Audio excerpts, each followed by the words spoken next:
来关心国际消息，记者对德国飞往立陶宛的 DHL 飞机，伫咧当地时间2号透早，伫咧立陶宛的机场载落，造成1个人死亡，3个人受伤。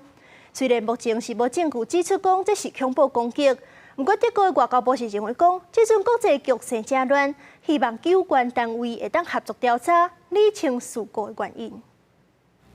机场监视器画面因看到一只无人机伫无路的所在落落去，佫爆炸，火光照个光影影，也佫清楚乌烟。这是一只为德国飞到立陶宛的 DHL 飞机，当地时间2号透早伫立陶宛首都维尔纽斯机场附近住地区落落去，造成机顶1死3人受伤。Ir skrisdamas jis biški suko į dešinę pusę, į laukus, kaip sakant, į tas gyvenamasis vietas, nežinau, ten yra namai, nėra. Ir nežinau, bent jau aš tikrai mačiau, kadangi buvo tamsu.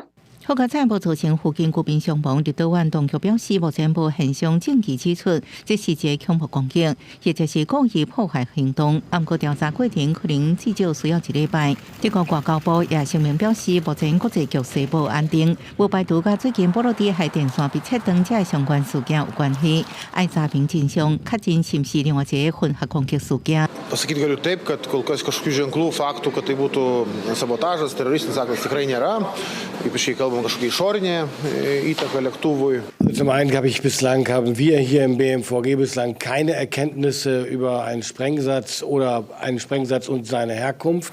混合攻击常常是讲非常规的军事策略行为，比如破坏基础设施、网络攻击等。自从2001年俄乌战争爆发以来，欧洲国家常常用这个名词来形容因指挥莫斯科针对自身的行动。DHL 表示，这架飞机是由华航空公司营运。2031年的波音737-746飞机伫立陶宛紧急降落。德国当局也在调查今年几啊件 DHL 包裹暗藏燃烧装置引起火灾案件。公司新闻，陈慧珍报道。